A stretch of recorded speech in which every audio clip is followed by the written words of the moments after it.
Nunca imaginé que las palabras más crueles que escucharía en mi vida saldrían de los mensajes de WhatsApp de mi propia hija. Mamá ya está muy mayor, con suerte no le quedan muchos años. Cuando se muera, podremos vender la casa y repartir todo. Mis manos temblaron tanto que casi dejo caer el teléfono. Era un martes por la tarde, 3:47 p.m. exactamente. Nunca olvidaré esa hora. Estaba en la cocina de mi casa, esa misma casa de la que hablaban como si ya fuera suya, preparando el almuerzo para cuando llegaran mis nietos del colegio. El aroma del guiso que tanto les gustaba llenaba el aire, y yo acababa de leer mi propia sentencia de muerte en vida. El teléfono de mi hija Carmen había quedado olvidado en la mesa del comedor. Ella había salido corriendo a buscar algo al auto y cuando sonó un mensaje, instintivamente lo tomé para avisarle. Pero lo que vi en la pantalla me heló la sangre. Era un grupo de WhatsApp llamado Herencia Mamá, donde estaban ella, mi hijo Roberto y mi nuera Patricia. ¿Herencia Mamá? Mis ojos se nublaron mientras leía mensaje tras mensaje. Llevaban meses, tal vez años, planificando mi futuro, o mejor dicho, planificando su futuro sin mí. Roberto había escrito: hay que convencerla de que haga el testamento pronto. Patricia dice que su abuela se demoró mucho en morirse y perdieron la casa por deudas médicas. Patricia respondió: exacto. Además, mientras más mayor se ponga, más gastos médicos va a tener. Es mejor que todo quede claro ahora. Y mi Carmen, mi niña, mi primogénita por la que me desvelé tantas noches cuando era bebé, había respondido: mamá siempre ha sido muy sana, pero ya tiene 62 años. Con un poco de suerte, la naturaleza hará su trabajo en los próximos años. Sentí como si me hubieran clavado un puñal en el pecho. Mis piernas se volvieron gelatina y tuve que aferrarme al respaldo de la silla para no caer. El mundo se tambaleó a mi alrededor. ¿Cómo era posible? ¿Estos eran realmente mis hijos? Los niños que crié con tanto amor, que alimenté, que educé, que consolé en cada pesadilla. Escuché los pasos de Carmen regresando y, por instinto, dejé el teléfono exactamente donde estaba. Algo dentro de mí me gritaba que no debía revelar lo que había descubierto. No todavía.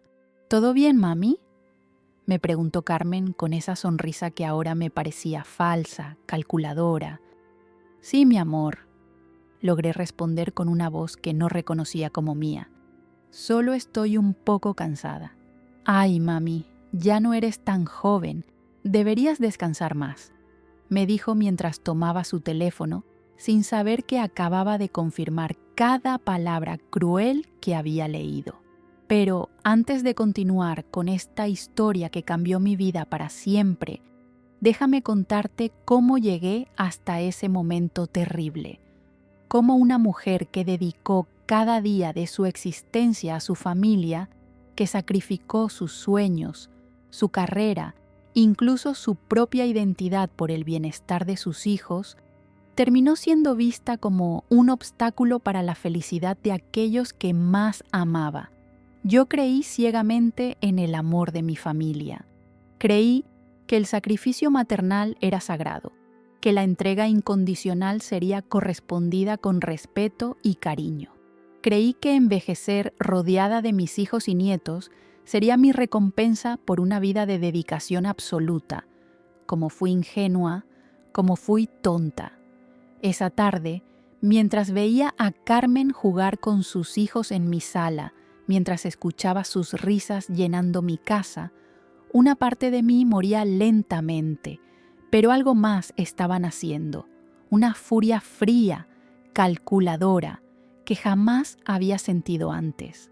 Porque lo que descubrí después, cuando comencé a investigar en secreto, fue aún peor de lo que jamás pude imaginar. Mi historia comenzó hace 40 años, cuando tenía apenas 22 años y creía que el amor lo podía todo.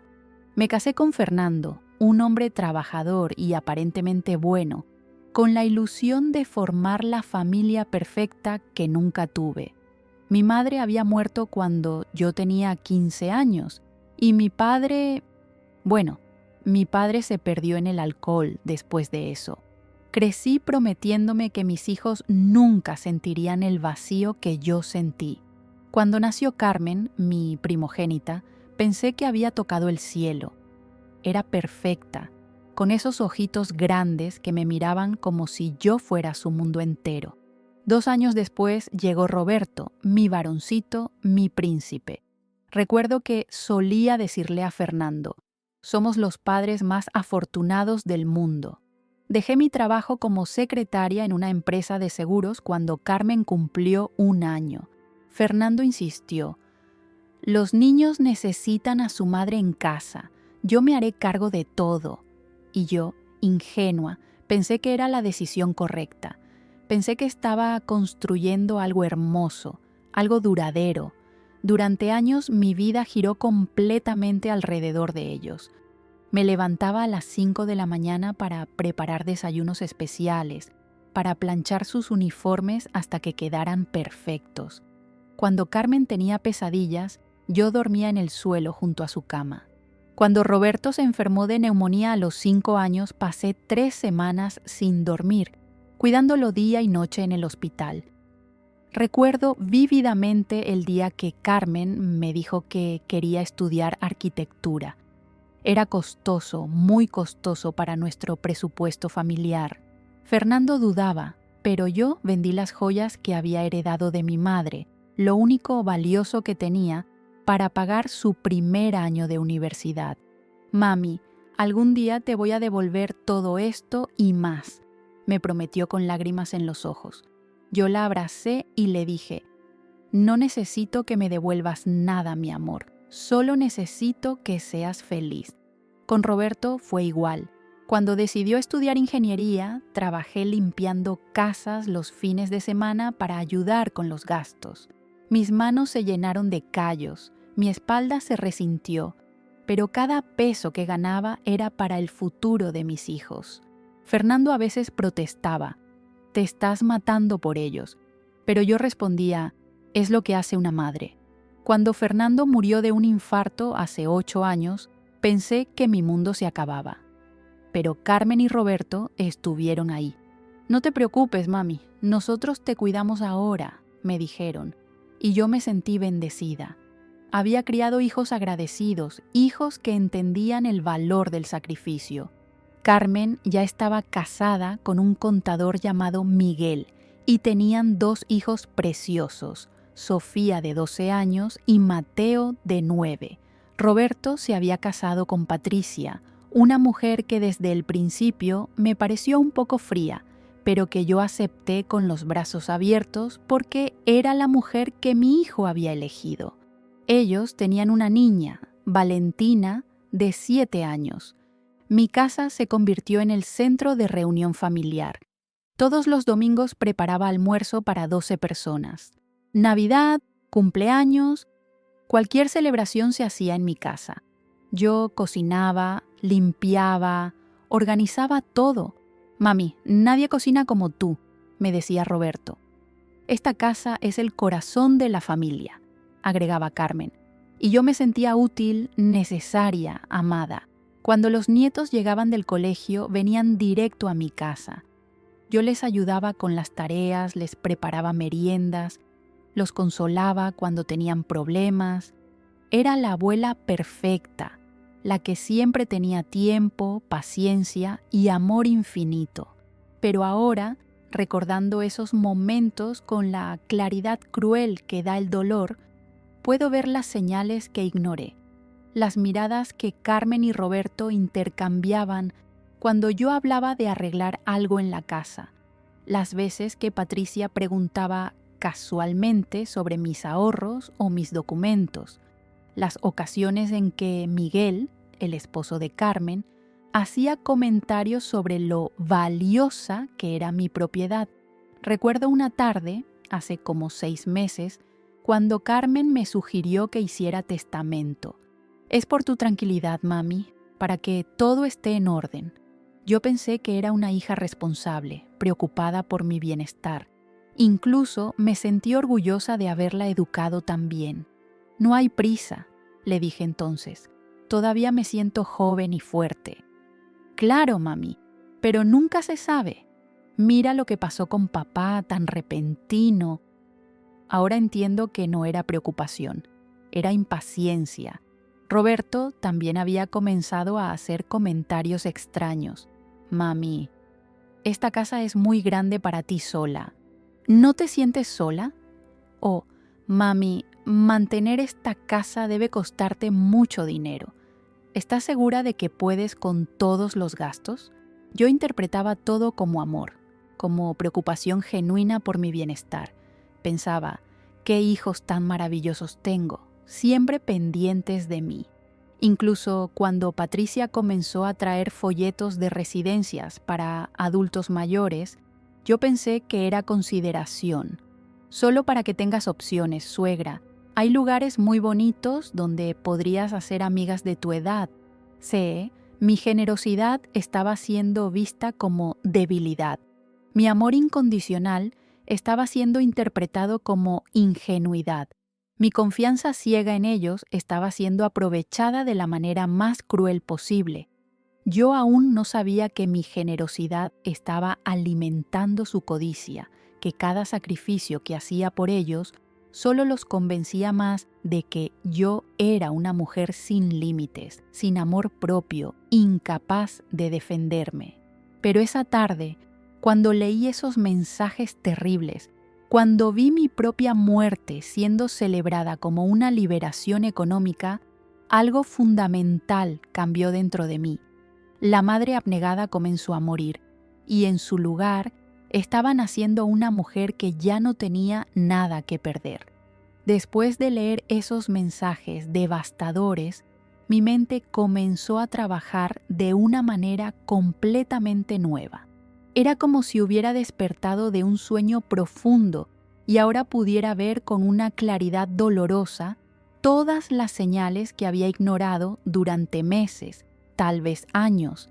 La primera señal que recordé con una punzada en el estómago fue la conversación que escuché por casualidad hace 4 meses.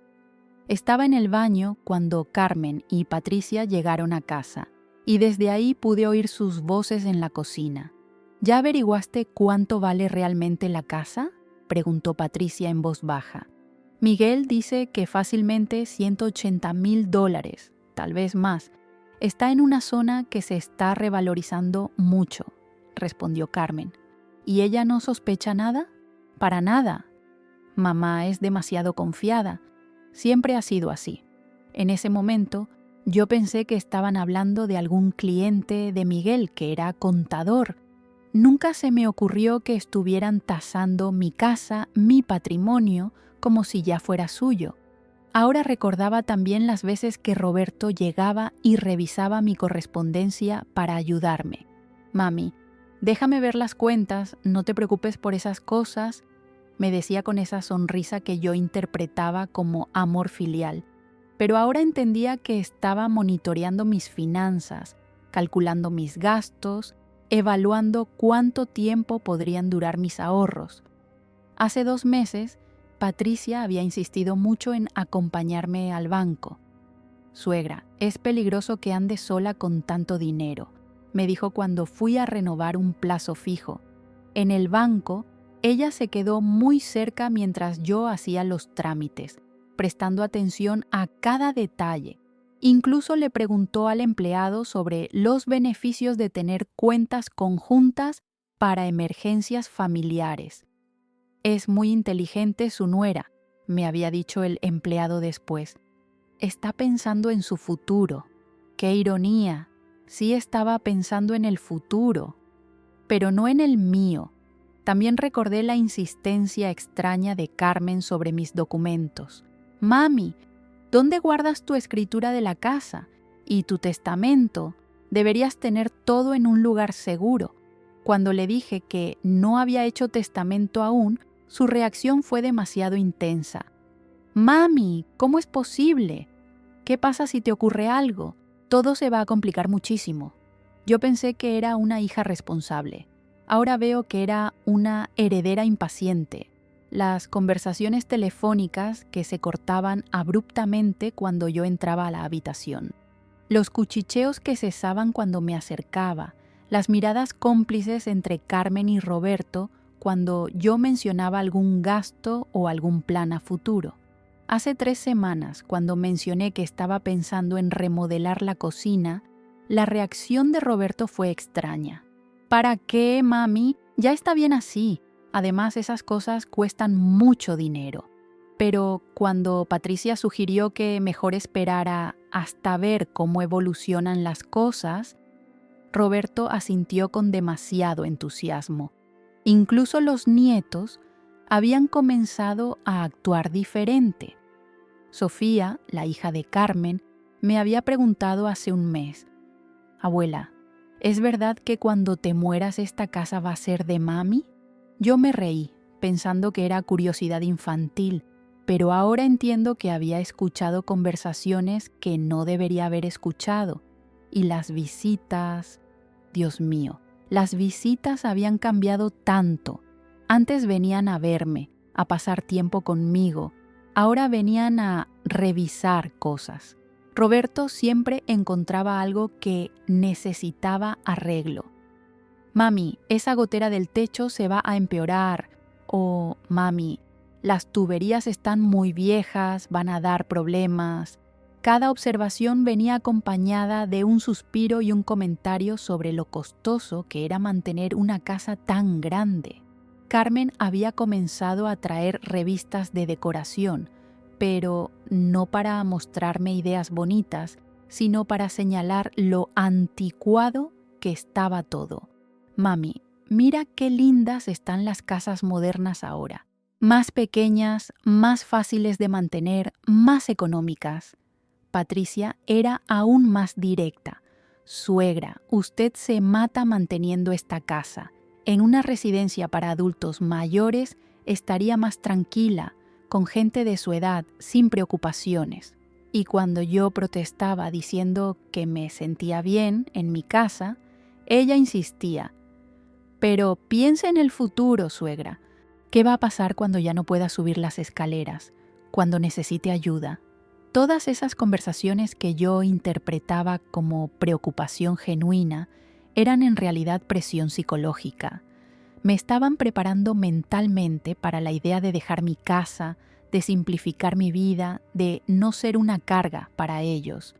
Incluso recordé una conversación terrible que había tenido con Carmen hace 2 meses.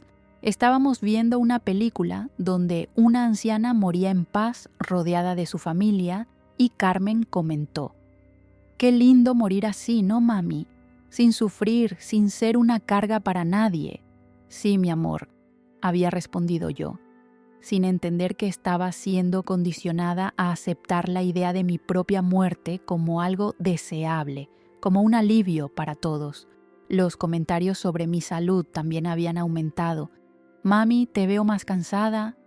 «Mami, ¿estás comiendo bien?». «Mami, deberías hacerte más chequeos médicos». No era preocupación, era evaluación. Estaban monitoreando mi estado físico como quien evalúa una inversión.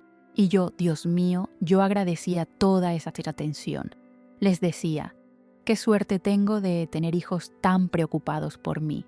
La señal más clara, la que ahora me parece increíble haber ignorado, fue cuando Miguel, el esposo de Carmen, comenzó a hacerme preguntas muy específicas sobre mis finanzas.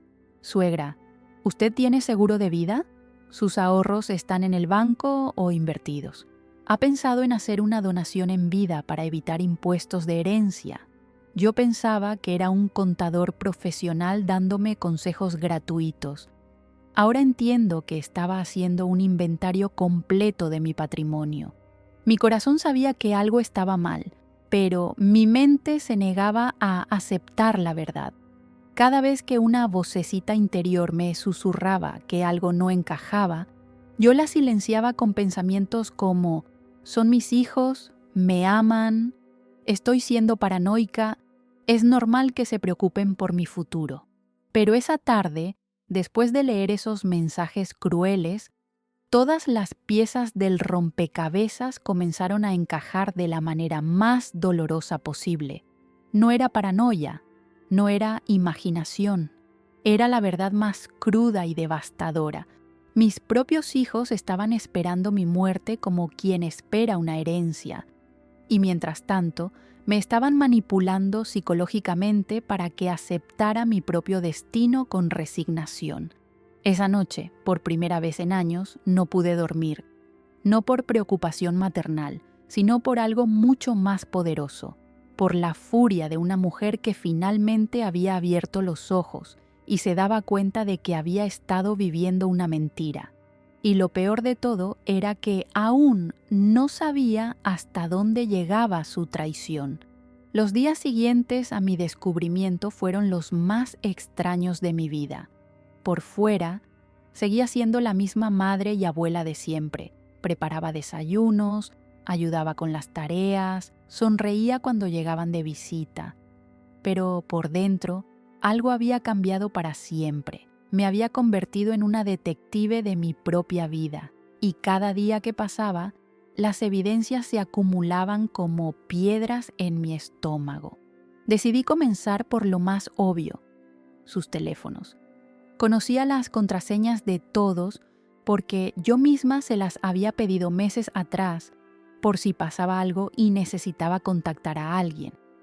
Ellos me las habían dado sin problemas porque ¿qué podía hacer una madre de 62 años con esa información? La primera vez que revisé el teléfono de Carmen, mis manos temblaron tanto que casi lo dejo caer.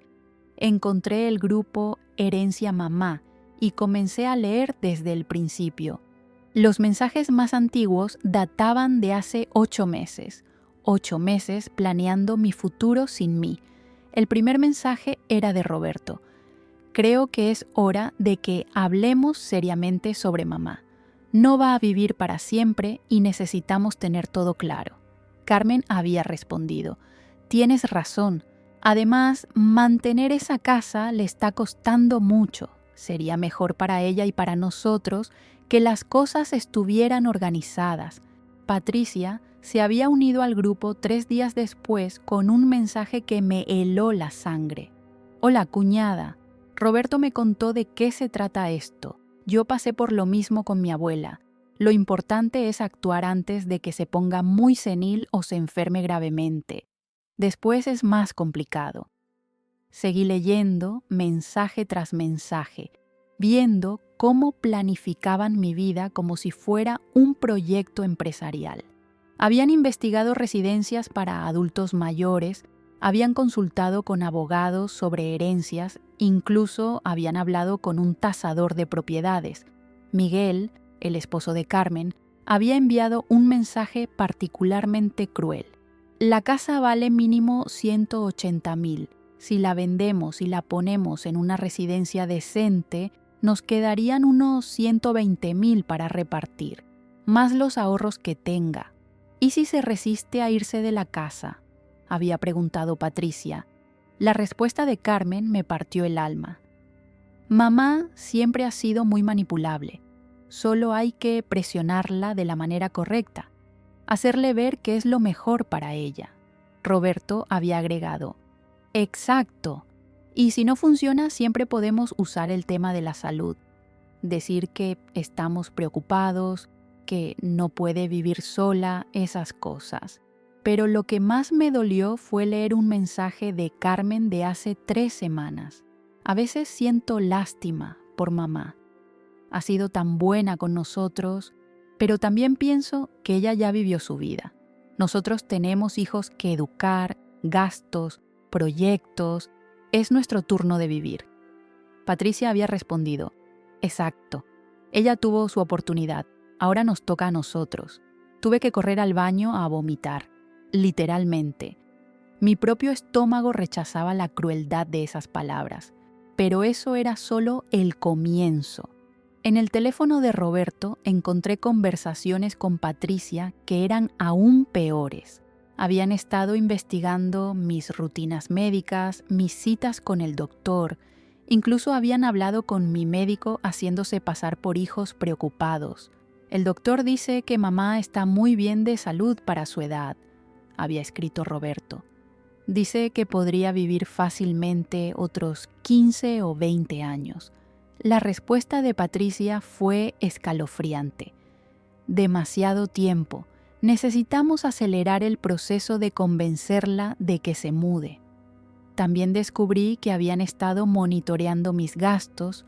Roberto había fotografiado mis estados de cuenta cuando yo no estaba mirando. Sabían exactamente cuánto dinero tenía, en qué banco, incluso conocían el monto de mi pensión. En una conversación privada entre Carmen y Miguel, encontré algo que me dejó sin respiración. Miguel: ¿tu mamá ha mencionado algo sobre cambiar el testamento? Carmen: no ha hecho testamento todavía. Dice que no hay prisa. Miguel: perfecto. Mientras no haga testamento, por ley todo se divide entre ustedes dos. Pero hay que asegurarse de que no se le ocurra dejarle algo a alguna institución benéfica o algo así. Carmen: mamá no es de esas. Pero tienes razón, hay que estar atentos. Decidí expandir mi investigación. Comencé a prestar atención a sus conversaciones cuando pensaban que no los escuchaba. Me convertí en una espía en mi propia casa y lo que descubrí me confirmó que la traición era aún más profunda de lo que imaginaba. Una tarde, fingí estar durmiendo la siesta y escuché a Carmen hablando por teléfono en el jardín. Sí, doctora, soy la hija de Elena Martínez. Quería preguntarle sobre el estado de salud de mi mamá. ¿Cree usted que sería recomendable que viviera en una residencia asistida? Entiendo. ¿Y qué señales deberíamos buscar para saber cuándo ya no puede vivir sola? Mi propia hija estaba consultando con profesionales sobre cómo justificar mi internación en una residencia. Roberto no se quedaba atrás. Lo escuché hablando con Patricia sobre acelerar el proceso. Podríamos comenzar a decirle que se ve más frágil, que nos preocupa que se caiga, que se olvide de cerrar la llave del gas. Buena idea, respondió Patricia. Y yo puedo comenzar a traer más folletos de residencias, a insistir más en el tema. También descubrí que habían estado hablando con los vecinos. La señora García, mi vecina de al lado, me contó sin saber lo que estaba revelando. Elena, tu hijo Roberto vino a preguntarme si te había visto comportarte extraño últimamente. Me dijo que estaban preocupados porque a veces te olvidas de las cosas. ¿Roberto dijo eso?, pregunté, fingiendo sorpresa. Sí, y también me preguntó si había notado si tenías problemas para caminar o si te veía confundida. Le dije que te veo perfectamente bien, pero él insistió en que a veces los síntomas no son obvios para los vecinos. Estaban creando una narrativa falsa sobre mi estado mental y físico, preparando el terreno para justificar cualquier decisión que tomaran sobre mi futuro. La gota que derramó el vaso fue cuando encontré, escondido en el bolso de Patricia, un folleto de una funeraria. No era cualquier folleto. Tenía anotaciones en los márgenes con precios de diferentes servicios funerarios. Esa noche, sola en mi cama, lloré como no había llorado desde la muerte de Fernando. Pero no eran lágrimas de tristeza solamente. Eran lágrimas de rabia, de indignación, de una furia que crecía dentro de mí como un volcán a punto de erupcionar. Mis hijos no solo estaban esperando mi muerte, la estaban planificando. No solo querían mi herencia, querían acelerar el proceso de obtenerla. No solo me veían como un obstáculo, me estaban manipulando psicológicamente para que yo misma aceptara ser removida de mi propia vida. Pero había algo que ellos no sabían, algo que estaban a punto de descubrir de la manera más dolorosa posible. Habían subestimado completamente a la mujer que habían criado. La madre abnegada y confiada estaba muriendo, pero en su lugar estaba naciendo una mujer que ya no tenía nada que perder y todo por lo que luchar. Fue entonces que encontré la prueba definitiva, la evidencia que cambiaría todo para siempre. La prueba definitiva llegó de la manera más inesperada. Era un viernes por la noche y Carmen había venido a cenar con los niños. Después de la comida, Sofía, mi nieta de 12 años, se acercó a mí con una expresión preocupada que me partió el corazón. «Abuela», me susurró, «¿es verdad que te vas a ir a vivir a un hogar de ancianos?» Mi sangre se heló. «¿Quién te dijo eso, mi amor?» Escuché a mami hablando por teléfono con papá. Decían que ya habían apartado un cupo para ti en un lugar que se llama Atardecer Dorado y que solo faltaba que tú firmaras los papeles. Sentí como si me hubieran golpeado con un martillo. ¿Cuándo escuchaste eso, Sofía? Ayer en la noche. Mami pensaba que yo estaba durmiendo, pero me levanté a tomar agua y la escuché. También dijo algo sobre que el doctor iba a ayudar. Esa noche, después de que todos se fueran, busqué en internet Residencia Atardecer Dorado. Era un lugar caro, muy caro, pero no era una residencia de lujo. Era una institución básica donde los residentes compartían habitaciones y tenían horarios estrictos de visitas. El costo mensual era de $1,200. Hice cálculos rápidos.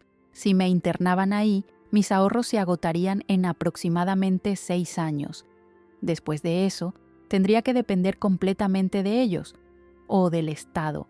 Pero lo más escalofriante era que habían apartado un cupo sin consultarme. Eso significaba que habían pagado una reserva, que habían llenado formularios, que habían planificado mi internación como quien planifica unas vacaciones. Al día siguiente decidí llamar directamente a la residencia, haciéndome pasar por una hija interesada.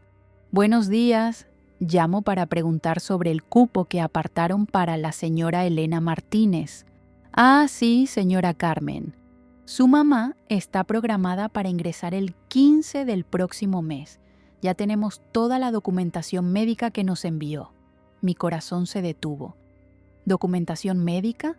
Sí, el informe del doctor Ramírez donde certifica que su mamá necesita cuidado asistido debido a episodios de confusión y riesgo de caídas. Colgué el teléfono con las manos temblorosas. El doctor Ramírez era mi médico de cabecera desde hacía 10 años. Inmediatamente llamé a su consulta. «Doctor, soy Elena Martínez. Necesito saber si usted ha enviado algún informe médico sobre mí a una residencia». Hubo una pausa incómoda. «Elena, su hija Carmen vino hace 2 semanas muy preocupada. Me dijo que usted había tenido varios episodios de desorientación, que se había caído 2 veces en casa y que la familia estaba muy angustiada. Me pidió un informe para justificar el ingreso a una residencia asistida. Doctor», le dije con voz firme, «yo nunca he tenido episodios de desorientación y nunca me he caído en mi casa.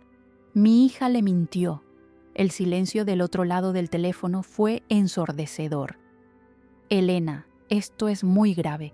Si lo que me dice es cierto, necesitamos hablar inmediatamente». Esa tarde fui al consultorio del doctor Ramírez. Le conté todo, los mensajes, las conversaciones, la manipulación. Él revisó mi expediente médico y confirmó lo que yo ya sabía. Estaba en perfecto estado de salud para mi edad. «Elena, esto es falsificación de documentos médicos. Es un delito grave. Su hija me engañó completamente». Pero eso no era todo. El doctor me mostró el informe que había redactado basándose en las mentiras de Carmen. En él se describía a una mujer de 62 años con deterioro cognitivo leve, episodios de confusión, riesgo alto de caídas y incapacidad para vivir de manera independiente. «¿Puedo tener una copia de este informe?», le pregunté. «Por supuesto. Y Elena, necesito que sepa que voy a reportar esto al colegio médico. No puedo permitir que usen mi nombre para este tipo de fraudes». Con el informe médico falso en mis manos, regresé a casa con una determinación que nunca había sentido antes, pero aún no había terminado de descubrir la profundidad de su traición. Esa noche, revisé más a fondo el teléfono de Roberto y encontré conversaciones que me confirmaron que el plan era aún más elaborado de lo que imaginaba. Roberto había escrito a Patricia: «Ya está todo listo. El doctor firmó el informe, la residencia tiene el cupo apartado y Miguel ya preparó los documentos para que mamá firme el poder notarial». «¿Poder notarial?», había preguntado Patricia. «Sí, para que Carmen pueda manejar sus finanzas mientras está en la residencia. Es por su propio bien, por si se confunde con los números». Patricia respondió: «Perfecto. ¿Y cuándo le van a decir?» «Carmen quiere hacerlo el domingo en el almuerzo familiar. Va a decirle que estamos muy preocupados por su salud, que el doctor recomienda cuidado especializado y que ya encontramos el lugar perfecto. ¿Y si se niega?». La respuesta de Roberto me dejó sin aliento. «Miguel dice que si se niega, podemos usar el informe médico para demostrar que no está en condiciones de tomar decisiones por sí misma. Hay procedimientos legales para eso. Estaban planeando declararme mentalmente incompetente si me negaba a ir voluntariamente a la residencia. Pero había más. En el teléfono de Carmen encontré una conversación con Miguel que reveló el alcance completo de su plan. Miguel: «Una vez que esté en la residencia y tengamos el poder notarial, podemos vender la casa inmediatamente». Carmen: «¿No es muy rápido?». Miguel: «No. Legalmente, si ella está en cuidado asistido y nosotros tenemos poder para manejar sus finanzas, podemos vender la propiedad para cubrir los gastos de su cuidado». Carmen: «¿Y el dinero de la venta?». Miguel: «Se supone que es para pagar la residencia, pero como la residencia cuesta 1.200 al mes y la casa vale 180.000, nos quedarían unos 165.000 después de gastos. Ese dinero lo podemos invertir para su futuro cuidado». Carmen: «¿Invertir?». Miguel: «Digamos que lo invertimos en propiedades a nuestro nombre. Técnicamente seguiría siendo dinero de ella, pero administrado por nosotros. Era robo puro y simple, disfrazado de preocupación filial. También descubrí que habían estado preparando a los nietos para mi ausencia. En un mensaje de Patricia a Roberto leí: «Ya les dije a los niños que la abuela se va a ir a vivir a un lugar donde va a estar mejor cuidada. Valentina preguntó si podía visitarla, y le dije que sí, pero no muy seguido porque podría confundirse. Estaban condicionando a mis propios nietos para que aceptaran mi desaparición de sus vidas como algo normal, incluso necesario». La pieza final del rompecabezas la encontré en una carpeta escondida en el auto de Carmen. Contenía una copia del informe médico falso, formularios de ingreso a la residencia ya llenos, documentos de poder notarial listos para mi firma, una tasación oficial de mi casa, folletos de otras residencias por si la primera no funciona. Y lo más cruel de todo, un borrador de esquela funeraria con mi nombre, con espacios en blanco para la fecha de muerte. Habían planificado no solo mi internación y el robo de mi patrimonio, sino que incluso habían preparado el anuncio de mi muerte. Esa noche, sentada en mi cocina, rodeada de todas las evidencias de su traición, sentí algo que nunca había experimentado antes. No era solo dolor o tristeza, era una furia fría, calculadora, implacable. Habían subestimado completamente a la mujer que creían conocer. Pensaban que era una anciana indefensa, manipulable, incapaz de defenderse. Creían que podían robarme mi vida, mi dignidad, mi patrimonio, y que yo lo aceptaría con la resignación de una víctima. Pero se equivocaron, terriblemente. Naquele momento, algo dentro de mim morreu para sempre. A mãe abnegada, confiante, que sempre colocava a família em primeiro lugar. E algo muito mais forte, muito mais perigoso, nasceu em seu lugar. Eles não faziam ideia do que estava por vir. Durante 3 dias después de descubrir la verdad completa, no pude comer, apenas pude dormir. Pero mi mente trabajaba sin descanso, procesando cada detalle, cada mentira, cada traición. Era como si hubiera despertado de un coma de 40 años y finalmente pudiera ver el mundo tal como era realmente. El domingo llegó, el día que habían elegido para ejecutar su plan. Carmen, Roberto, Patricia y Miguel vinieron a almorzar como siempre, con sus sonrisas falsas y sus abrazos calculados. Pero esta vez yo los observaba con ojos completamente diferentes. «Mami, necesitamos hablar contigo sobre algo importante», comenzó Carmen después del postre, exactamente como lo habían planeado. «¿De qué se trata, mi amor?», pregunté fingiendo la misma ingenuidad de siempre. «Estamos muy preocupados por tu salud», intervino Roberto.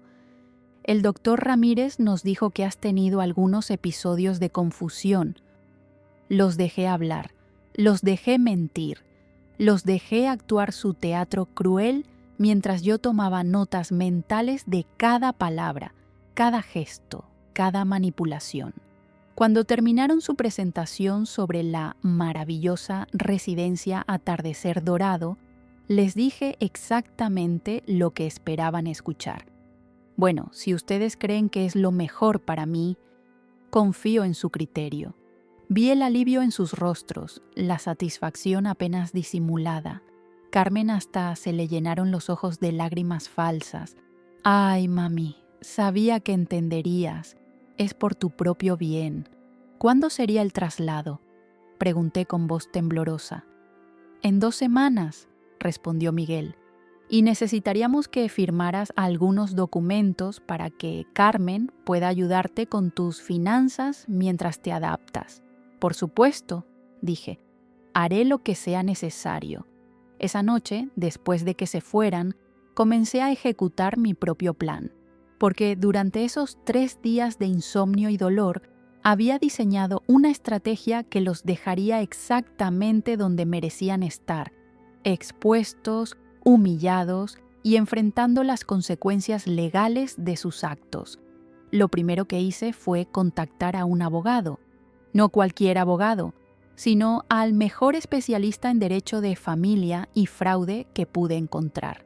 Se llamaba Dr. Alejandro Vega, y cuando le conté mi historia y le mostré todas las evidencias que había recopilado, su reacción fue inmediata.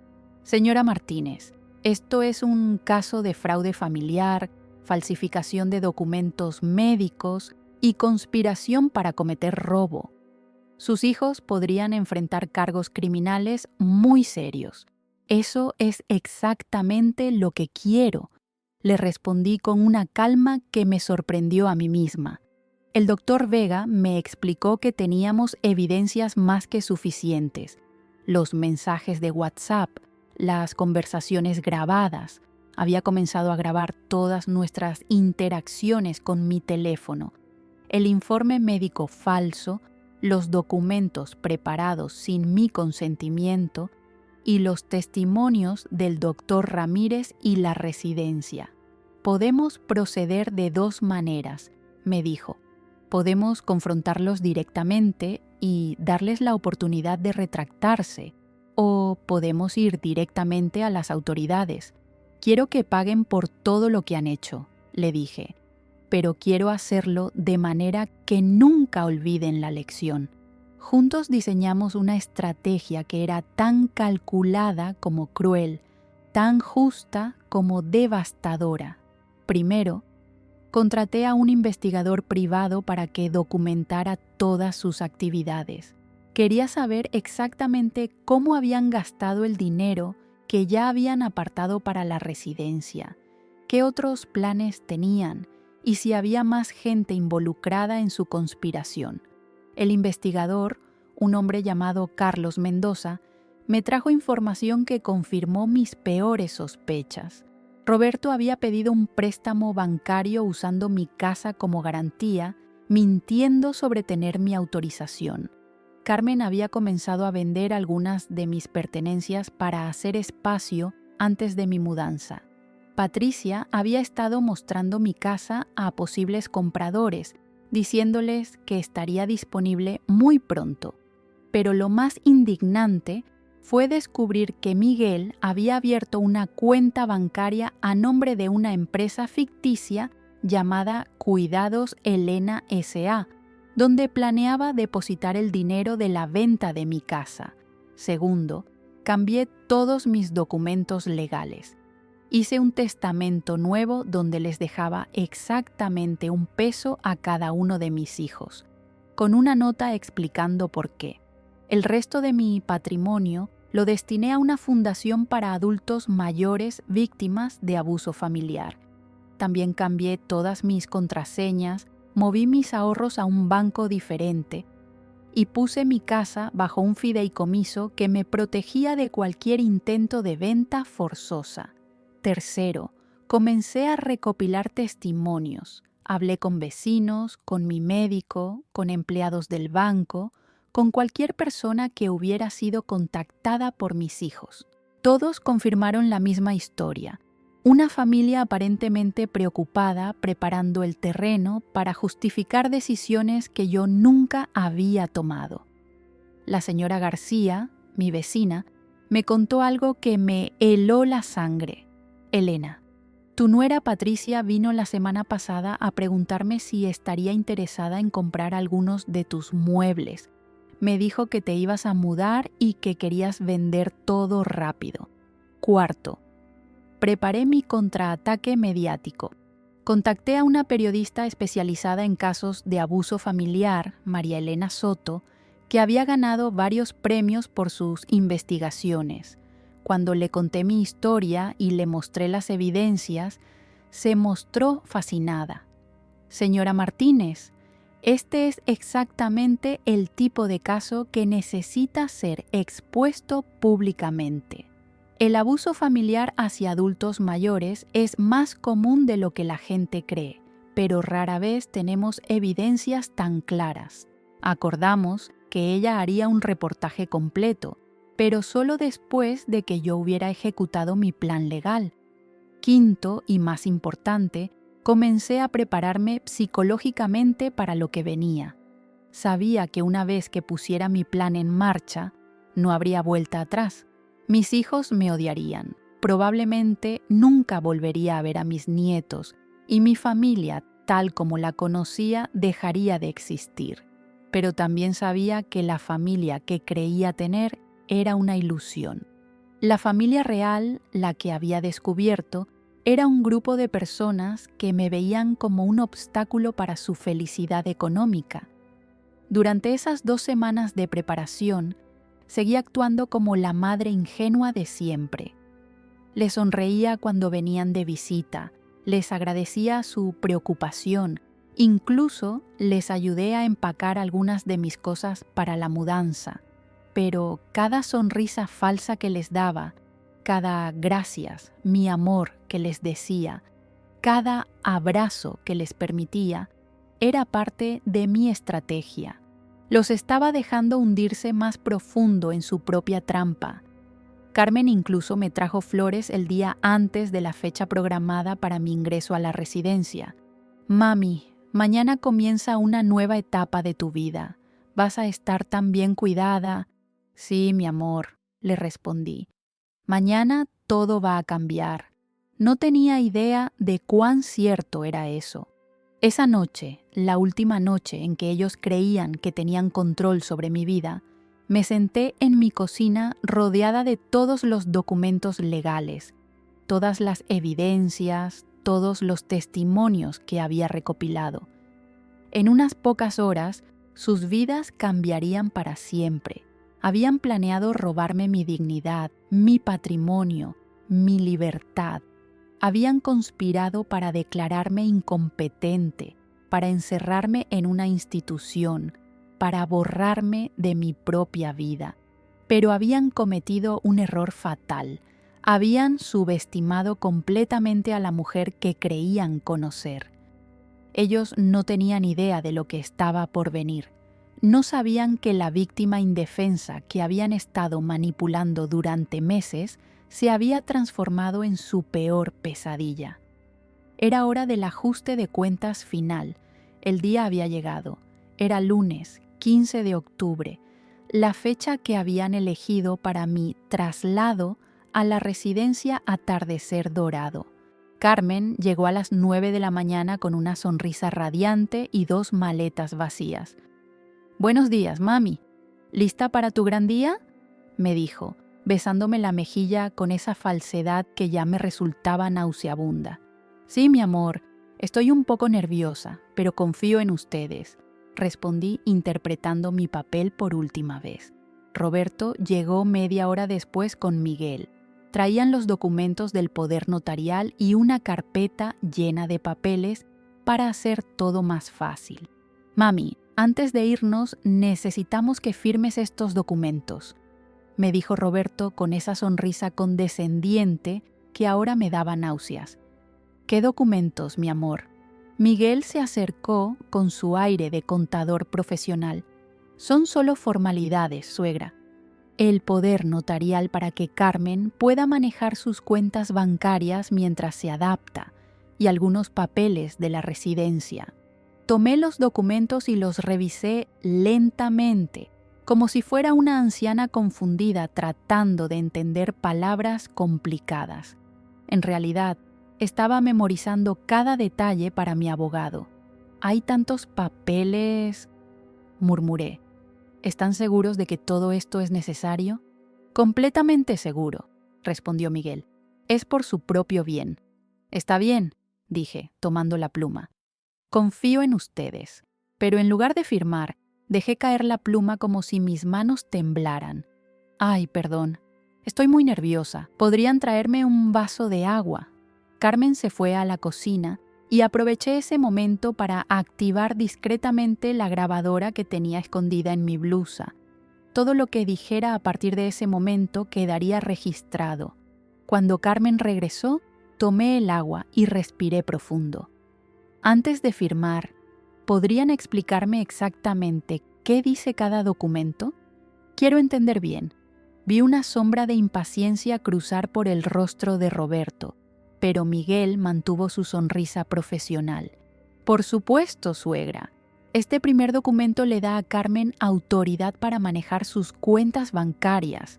Los dejé explicar cada documento, cada cláusula, cada trampa legal que habían preparado para mí. Todo quedó grabado. Sus mentiras sobre mi estado mental, sus falsas preocupaciones por mi bienestar, sus planes para mi dinero. Finalmente tomé la pluma otra vez. «Está bien, voy a firmar». Pero justo cuando la pluma tocó el papel, sonó el timbre de la puerta. «¿Quién será?», preguntó Carmen, claramente molesta por la interrupción.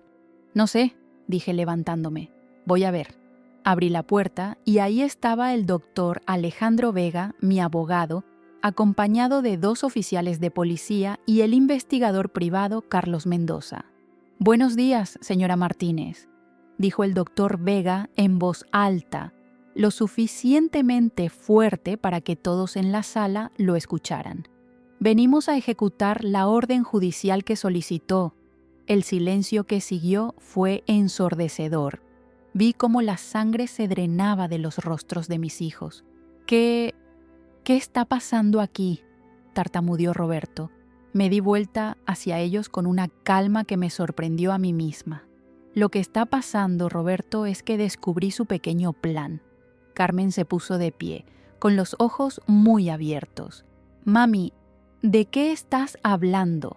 Saqué mi teléfono y reproduje una de las grabaciones de sus conversaciones. «Mamá, ya está muy mayor. Con suerte no le quedan muchos años. Cuando se muera, podremos vender la casa y repartir todo». La voz de Carmen llenó la habitación. Su rostro se puso blanco como el papel. «¿Cómo?», susurró. «¿Cómo descubrí que mis propios hijos estaban planeando robarme mi casa, falsificar documentos médicos ¿Y encerrarme en una residencia para poder quedarse con mi dinero? Completé la pregunta. Muy fácil, Carmen. Dejaste tu teléfono desbloqueado. Miguel trató de intervenir. Señora Elena, creo que hay un malentendido. ¿Malentendido? Lo interrumpí. Es un malentendido que hayas abierto una cuenta bancaria llamada Cuidados Elena S.A. para depositar el dinero de la venta de MI Casa. Es un malentendido que Roberto haya pedido un préstamo usando mi propiedad como garantía sin mi autorización. Roberto se puso de pie bruscamente. Mamá, nosotros solo queríamos ayudarte. ¡Ayudarme!, exploté, y por primera vez en meses dejé salir toda mi furia. ¿Ayudarme mintiendo a mi médico para que escribiera un informe falso? ¿Ayudarme diciéndoles a los vecinos que estoy perdiendo la razón? ¿Ayudarme planeando mi funeral mientras yo todavía estoy viva? Saqué la carpeta con todas las evidencias y la arrojé sobre la mesa. Los documentos se esparcieron, capturas de pantalla de sus mensajes, copias de sus conversaciones, fotos de los documentos que habían preparado sin mi consentimiento. Aquí está todo, dije con voz firme. Cada mentira, cada manipulación, cada plan cruel que hicieron a mis espaldas. Patricia, que había estado en silencio, finalmente habló. Suegra, usted no entiende. Nosotros tenemos gastos. Los niños necesitan... ¿Los niños?, la interrumpí. Mis nietos saben que sus padres estaban planeando deshacerse de su abuela para quedarse con su dinero. El oficial de policía se acercó. Señora Martínez, ¿estos son los documentos falsificados de los que nos habló? Sí, oficial. Aquí está el informe médico que mi hija le pidió al doctor Ramírez basándose en mentiras completas. Aquí están los documentos de la residencia que llenaron sin mi conocimiento. Y aquí está la evidencia de que mi hijo pidió un préstamo usando mi casa como garantía sin mi autorización. Carmen comenzó a llorar. Mami, por favor, somos tu familia. ¿Familia? La miré directamente a los ojos. Una familia no planea la muerte de su madre como si fuera unas vacaciones. Una familia no falsifica documentos médicos. Una familia no roba. Roberto trató un último intento desesperado. Mamá, estás confundida. Nosotros nunca... ¿Confundida? Saqué mi teléfono otra vez y reproduje la grabación que acababa de hacer. Su propia voz explicando cómo iban a usar el poder notarial para manejar mis finanzas. El doctor Vega se dirigió a los oficiales. Como pueden ver, tenemos evidencia clara de conspiración para cometer fraude, falsificación de documentos e intento de robo. La señora Martínez está en perfecto estado mental y físico, como confirma su médico tratante. Uno de los oficiales se acercó a Roberto. Señor, necesitamos que nos acompañe para responder algunas preguntas sobre el préstamo que solicitó usando una propiedad que no le pertenece. Esto es ridículo, protestó Roberto. Es mi madre, tengo derecho. No, le dije con una firmeza que nunca había usado con él. No tienes ningún derecho sobre mi vida, mi casa o mi dinero, y después de lo que han hecho, ya no tienes derecho a llamarme madre. Carmen se acercó a mí, desesperada. Mami, por favor, podemos arreglar esto, podemos hablar. El tiempo de hablar se acabó hace meses, cuando decidieron que yo era un obstáculo para su felicidad económica. El investigador privado se acercó con más documentos. Señora Martínez, también tenemos evidencia de que su nuera ha estado mostrando su casa a posibles compradores y que su hija ha vendido varios de sus objetos personales. Patricia palideció. Yo solo estabas robando, completé. Todos ustedes estaban robando. A una mujer de 62 años que dedicó su vida entera a darles todo lo que tenía. Los oficiales comenzaron a leer sus derechos a Roberto y Miguel. Carmen y Patricia no enfrentarían cargos criminales inmediatamente, pero el doctor Vega me había explicado que eso podría cambiar según avanzara la investigación. Mientras se llevaban a Roberto esposado, se volvió hacia mí con una expresión de odio puro. «Esto no se va a quedar así. Eres nuestra madre. Nos debes todo». «No les debo nada», respondí con calma. «Ustedes me deben 40 años de amor verdadero que nunca me dieron». Carmen hizo un último intento. «Mami, los niños, piensa en tus nietos, pienso en ellos todos los días», le dije. «Y por eso no voy a permitir que crezcan pensando que está bien robar y mentir a las personas que más los aman». Cuando finalmente se fueron todos, los oficiales con Roberto y Miguel, Carmen y Patricia llorando y gritando amenazas, me quedé sola en mi casa con el doctor Vega. «¿Cómo se siente, señora Martínez?», me preguntó. Miré a mi alrededor, a mi casa que había estado a punto de perder, a mis pertenencias que habían estado vendiendo sin mi permiso, a mi vida que habían estado planeando destruir. «Me siento libre», le respondí. «Por primera vez en 40 años me siento completamente libre». Pero sabía que esto era solo el comienzo. El verdadero ajuste de cuentas estaba por venir. 3 días después de las detenciones, mi casa se había convertido en el centro de una tormenta mediática. La periodista María Elena Soto había publicado su reportaje con el título «La madre que fingió no saber que sus hijos planeaban su muerte». Y la historia se había vuelto viral en todas las redes sociales. Mi teléfono no paraba de sonar. Periodistas, abogados, incluso productores de televisión querían contar mi historia. Pero yo solo tenía una cosa en mente: el confronto final que sabía que era inevitable. Roberto había salido bajo fianza, pagada irónicamente con dinero que había pedido prestado a un amigo usando mentiras sobre mi enfermedad terminal. Miguel enfrentaba cargos más serios por el fraude bancario y había sido suspendido de su trabajo como contador. Carmen y Patricia no habían sido arrestadas, pero sabía que era cuestión de tiempo. El viernes por la noche, exactamente una semana después de que se suponía que debía estar internada en la residencia Atardecer Dorado, escuché autos llegando a mi entrada. Miré por la ventana y vi a toda la familia: Carmen, Roberto, Patricia, Miguel y, sorprendentemente, también habían traído a los niños. Abrí la puerta antes de que tocaran el timbre. Los miré a todos, parados en mi porche como una delegación de guerra, y sentí una calma extraña. «Venimos a hablar contigo», dijo Roberto con una voz que trataba de sonar autoritaria, pero que temblaba de nerviosismo. «Hablen», respondí sin invitarlos a pasar. Carmen se adelantó con Sofía y Mateo aferrados a sus manos. «Mami, mira lo que estás haciendo. Los niños están sufriendo. Sus compañeros de colegio han visto las noticias.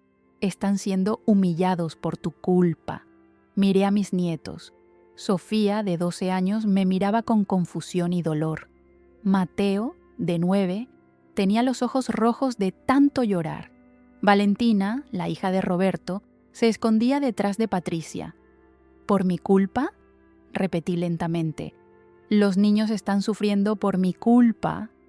«Sí», explotó Roberto.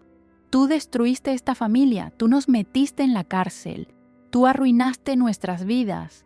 «Yo no arruiné nada», respondí con una voz que sonaba más fuerte de lo que me sentía.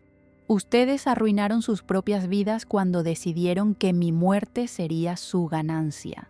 Patricia se acercó con Valentina en brazos. «Suegra, por favor, piense en los niños. Roberto perdió su trabajo. Carmen está siendo investigada por servicios sociales. Miguel podría ir a la cárcel. ¿Vale la pena todo esto? ¿Vale la pena?». La pregunta me golpeó como una bofetada. ¿Me están preguntando si vale la pena defender mi propia vida? Miguel, que había estado callado, finalmente habló. Elena, podemos arreglar esto, podemos devolver todo, podemos disculparnos públicamente, pero retire los cargos, piense en su familia. Mi familia, repetí, y por primera vez en días sentí que las lágrimas amenazaban con salir. ¿Saben qué? Tienen razón. Voy a pensar en mi familia. Me dirigí directamente a Sofía. Mi amor, ¿tu mamá te explicó por qué estoy enojada con ella? Sofía asintió tímidamente. Dijo que hubo un malentendido sobre unos papeles. ¿Un malentendido? Miré a Carmen con incredulidad. ¿Eso es lo que les dijiste? Carmen levantó la barbilla desafiante. No iba a traumatizar a mis hijos con detalles innecesarios. Sofía, le dije a mi nieta, arrodillándome para estar a su altura. ¿Recuerdas cuando me preguntaste si era verdad que me iba a ir a un hogar de ancianos? Sí, abuela. ¿Y recuerdas que me dijiste que habías escuchado a tu mamá hablando por teléfono sobre apartar un cupo para mí? Sofía asintió, mirando nerviosamente a su madre. Bueno, mi amor, resulta que tu mamá y tu tío Roberto habían decidido que yo debía irme a vivir a ese lugar sin preguntarme si yo quería. Y para convencer a los doctores de que era necesario, le dijeron mentiras sobre mi salud. ¡Basta!, gritó Carmen. No vas a manipular a mis hijos. ¿Manipular? Me puse de pie lentamente.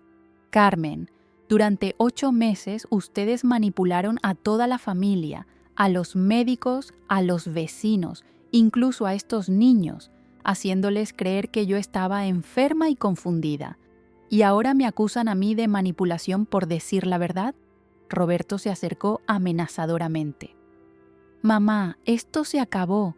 Vas a retirar todos los cargos. Vas a decirle a los periodistas que todo fue un malentendido y vamos a volver a ser una familia normal. ¿Una familia normal? Me reí, pero no era una risa alegre. Era una risa amarga, llena de dolor. Roberto, una familia normal no planea la muerte de su madre en un grupo de WhatsApp.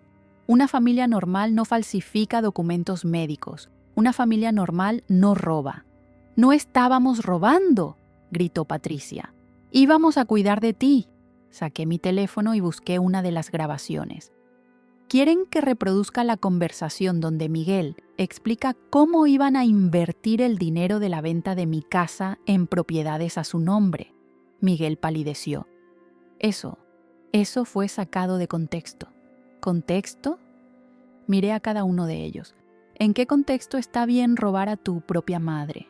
Mateo, mi nieto de 9 años, se soltó de la mano de Carmen y se acercó a mí. Abuela, ¿es verdad que mami y tío Roberto querían que te murieras? El silencio que siguió fue devastador. Vi cómo Carmen se desplomaba internamente, cómo Roberto cerraba los puños, cómo Patricia abrazaba más fuerte a Valentina. Me arrodillé otra vez para estar a la altura de Mateo. Mi amor, ellos no querían que me muriera, pero sí estaban esperando que me muriera pronto para poder quedarse con mi casa y mi dinero. Eso no es verdad, gritó Carmen, pero su voz sonaba desesperada. Mateo, continué, ¿tú crees que está bien tomar las cosas de otras personas sin permiso? No, abuela, eso es robar. Exacto. Y eso es lo que tu mamá y tu tío estaban haciendo. Estaban planeando tomar mis cosas sin mi permiso. Roberto explotó. ¡Ya basta! Eres una vieja amargada y vengativa. Todo lo que hicimos fue por tu propio bien. ¿Por mi propio bien? Me puse de pie y lo miré directamente a los ojos. Roberto, ¿era por mi propio bien que escribieras en el grupo familiar que esperabas que la naturaleza hiciera su trabajo conmigo pronto?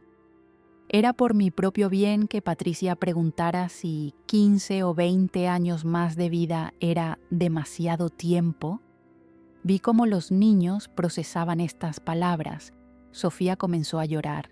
Mateo me abrazó las piernas. Valentina le preguntó a Patricia, «Mami, ¿qué significa eso?» Carmen finalmente se quebró. «Está bien. Sí, estábamos cansados de preocuparnos por ti, cansados de venir todos los domingos, cansados de fingir que nos importaba. Queríamos vivir nuestras propias vidas. El silencio que siguió fue ensordecedor.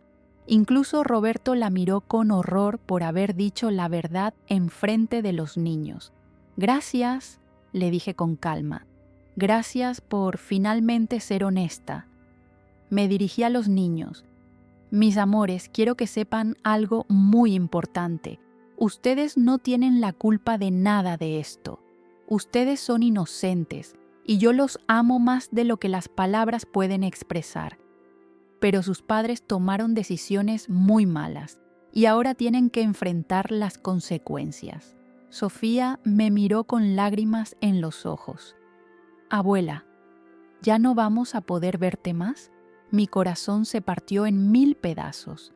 «Mi amor, eso depende de sus padres. Si ellos están dispuestos a admitir lo que hicieron, a disculparse de verdad y a buscar ayuda para entender por qué pensaron que estaba bien tratarme así, entonces tal vez podamos encontrar una manera de seguir siendo familia».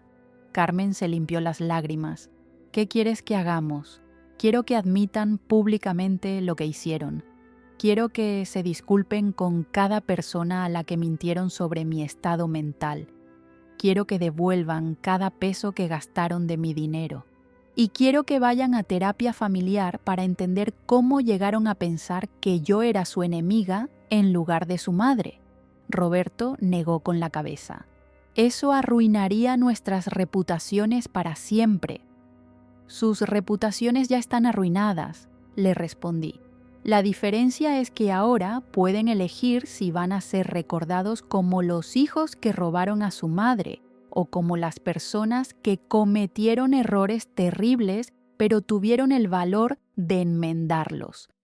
Miguel se acercó. «¿Y si hacemos todo eso? ¿Retirarás los cargos?» «Los cargos criminales no dependen de mí», expliqué.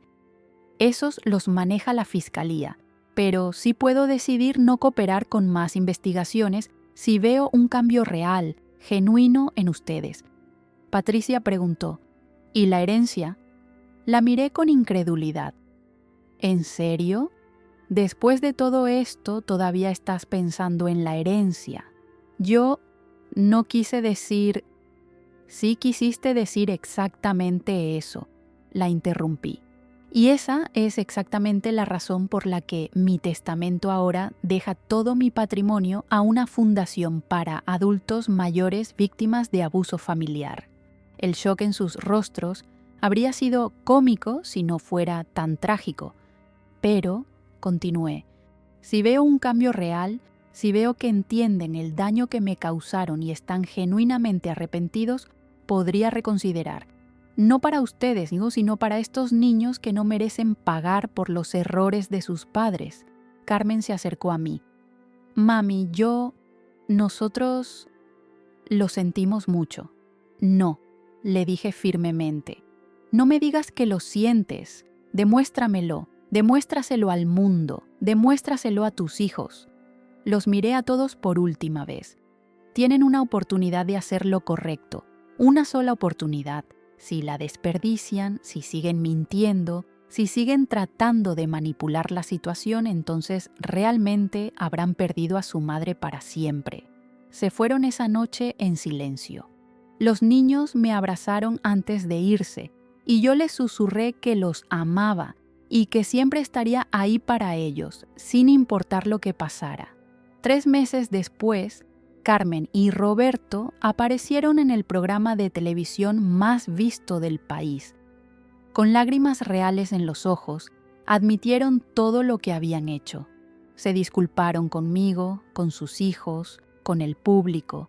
Explicaron cómo la codicia y el egoísmo los habían cegado hasta el punto de ver a su propia madre como un obstáculo. Roberto devolvió el dinero del préstamo fraudulento. Carmen devolvió todo lo que había vendido de mis pertenencias. Miguel perdió su licencia como contador, pero evitó la cárcel. Patricia comenzó terapia individual para entender su papel en la conspiración. ¿Los perdoné? Esa es una pregunta compleja. Aprendí que el perdón no significa olvidar y que el amor no significa aceptar el abuso. Aprendí que a veces, para salvar a una familia, una mujer tiene que tener el valor de destruir la ilusión de lo que esa familia pretendía ser. Hoy, a los 63 años, vivo sola en mi casa. Mis nietos me visitan los fines de semana, supervisados por un trabajador social, hasta que sus padres completen su terapia familiar. Carmen y Roberto vienen una vez al mes, y nuestras conversaciones son incómodas, pero honestas. ¿Valió la pena? Cada día que me despierto en mi casa, con mi dignidad intacta, sabiendo que nadie puede tomar decisiones sobre mi vida sin mi consentimiento, la respuesta es sí. Aprendí que nunca es demasiado tarde para una mujer para defenderse. Aprendí que el amor verdadero a veces requiere consecuencias duras. Y aprendí que la verdad, por dolorosa que sea, siempre es más poderosa que la mentira más elaborada. A todas las mujeres que puedan estar viviendo algo similar, les digo esto: ustedes valen más que la comodidad de otros. Su vida, su dignidad, su patrimonio son suyos.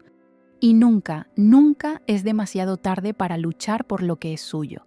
Porque al final, la justicia no es venganza. La justicia es simplemente la verdad con consecuencias. Y la verdad, queridas mujeres, siempre triunfa.